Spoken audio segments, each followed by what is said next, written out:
you guys have been a great crowd, so keep that motherfucking going for your next comedian, Daniel Prickett!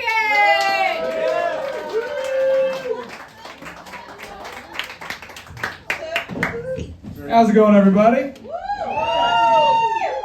Hell yeah, this is not the front row that I was expecting tonight. To be completely honest with you.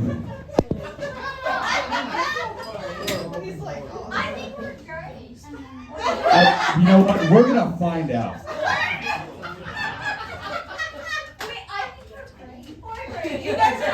You guys are the best. Give it a hand for the, what is it, the Garden Pimps?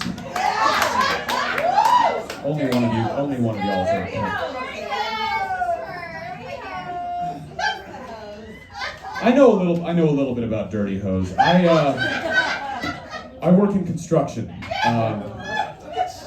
Construction's an interesting industry to work in, let me tell you. We're not the smartest people. I think most people are ready for that. We're not the most smartest people around. We all have substance abuse issues. Shaking his head. Yeah, you do. You just don't know it yet. Here's the thing, though. We're very dumb. We all have substance abuse issues. Yet for some reason, we're all operating power tools and heavy machinery on a daily basis. Anytime you see one of those massive cranes up in any city, you should know the guy operating that crane has a thermos full of bourbon with him at all times. So I work as a crane operator. It's scary climbing that ladder. There's a lot of lives at stake, but you know, when you're drunk, it's a game. It's like VR, basically. It's union, you're not getting fired, right? Challenge accepted, exactly. Yeah. I've had a lot of jobs in my life. I owned a restaurant for a little while, actually. I had a restaurant, it was an Asian, Chinese-Mexican fusion restaurant. Yeah, it was called MSG 13. And it was really good. I mean, the food was really good. The atmosphere, you kind of felt like you were gonna get stabbed. But then earlier this year, half my staff got deported. Weirdly, it was the Chinese half. The business plan didn't really account for that. I've had a lot of jobs for a 23-year-old, though. I'm 23. I've been told I'm an 80s 23. Have you ever seen a picture of your dad from back in the day? You see a picture of your dad from back in the day? He was kind of like, what was this? Like right when you got out of the military or something? He's like, that was 7th grade. But you're smoking a cigarette. And you're drinking a beer. Who's that dude standing next to you? That was my guidance counselor. Why are all guidance counselors people you would never take advice from in real life? Right? Like, it's either a 65-year-old dude with a ponytail, Birkenstocks, smells like cabbage, right? Or it's a woman.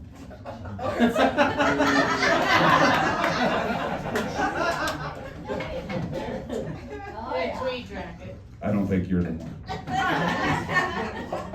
I was an EMT for a little while. No, don't cheer for us. I'm not gonna lie, don't. We get way too much credit. All right, everybody thinks EMTs save lives. Not really true. Yeah, EMTs actually, all we do is extend lives until we can get you to somebody who actually went to college. The guy putting a tourniquet on your leg after your motorcycle accident, he went to a 3-month night school. And he was on edibles the entire time. I hate to tell you, he's gonna forget a couple things. There are 5 drugs that an EMT is allowed to give you. One of them is oxygen. Another one is fucking aspirin. Another one's sugar. Dude, we're a CVS that knows how to cut your leg off with a wire saw. But it's kind of a crazy job to work in. You see a lot of fucked up stuff in that job. I'm not gonna lie to you. We can get a little serious for a second. You see a lot of trauma, right? You see dead bodies. You know, as a 19-year-old, see dead bodies. It's kind of messed up. See dead bodies, see dead kids. Yeah. And the whole time you're getting paid $13 an hour. Yeah, $13 an hour. It puts a lot of stuff into perspective. Like, the guy at the morgue is probably ripping me off. You mean I could have been getting paid this whole time? Oh, you should be a dirty hoe instead. Dirty hoe. I'm not on enough drugs to. We aren't either. Well, you should try them. You might not talk as much.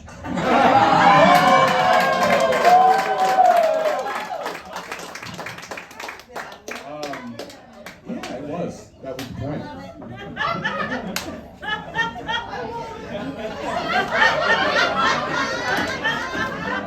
I've woken him up. All right, I'm gonna move on to a little bit of a lighter subject. All right, how about that? Move on to a lighter subject. You guys want to hear about the first time I got caught watching porn? No. Yeah, that's a good story. It's a good story. All right, it's very funny. That's why I'm telling it at a comedy show.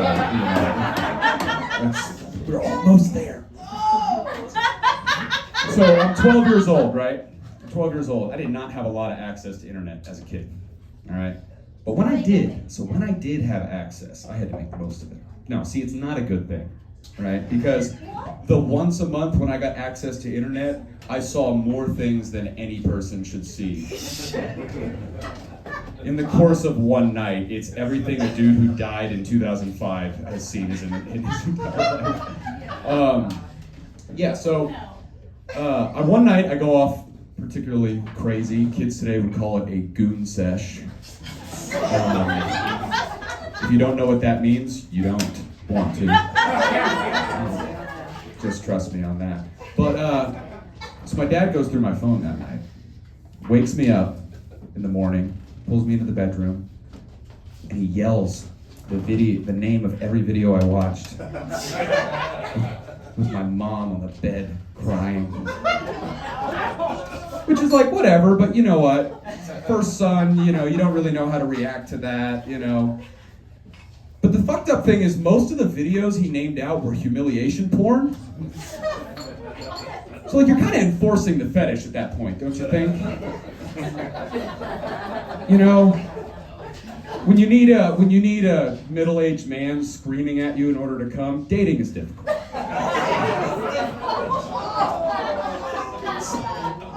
There can be awkward conversations here or there. But let me tell you guys a little bit about my sex life. Well, actually, you know what? To talk about my sex life, first, I need to talk about 9/11. So I was actually circumcised on 9/11. We were not. So yeah, I'm 23. I was born September 10th, 2001. And my circumcision happened the day the towers fell. It's kind of crazy to think that with all that stuff going on, you know, the mohel was just like, gotta clip it. My family's not even Jewish. I don't know why we had a mohel.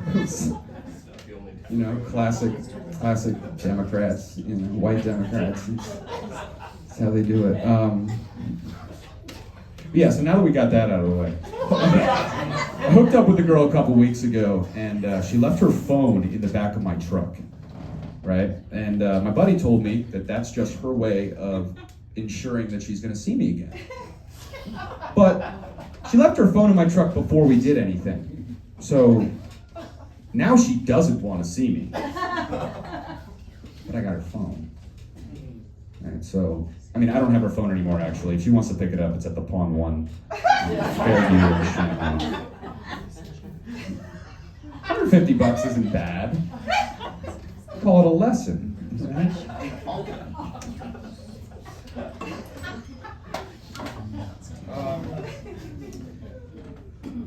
I love guns.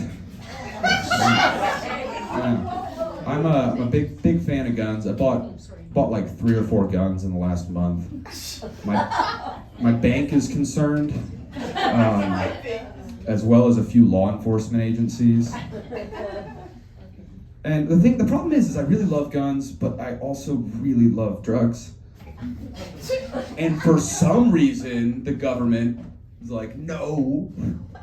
So you can't. But they make it so easy, though. Why do they make it so easy? Ontario's right there. There's 2 miles between a gun store and a dispensary. All that means is 10 minutes between me being at both of them. Either order, depends on the day. I think the reason why they do that is because the only people you would want to kill after smoking a blunt are politicians. Right?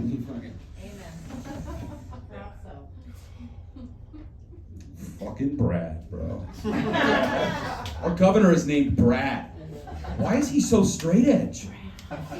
When I picture a Brad, I think a guy in a neon tank top, Fort Lauderdale, 3-foot long, you know? Right? Can we agree that your typical Brad pays for women's abortions on his dad's credit card? He's not restricting them. Some people don't like guns, and I guess I can understand why, but people have really bad arguments for it, right? A lot of people will be like, what are you afraid of? You know, what are you afraid of? A lot of shit. Have you been on social media? Anytime people are getting shot in this country over a cheeseburger. Let me tell you what, you're not getting my fucking cheeseburger. You know, like, what are you scared of? Men who are taller than me and weigh more than me.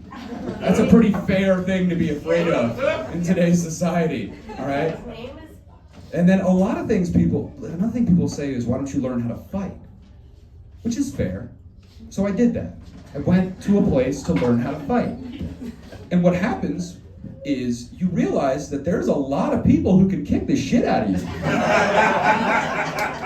A lot of very unassuming motherfuckers can put me 6 feet under and then go to a Chinese buffet immediately afterwards. Thank you guys very much. I'm Daniel Prickett.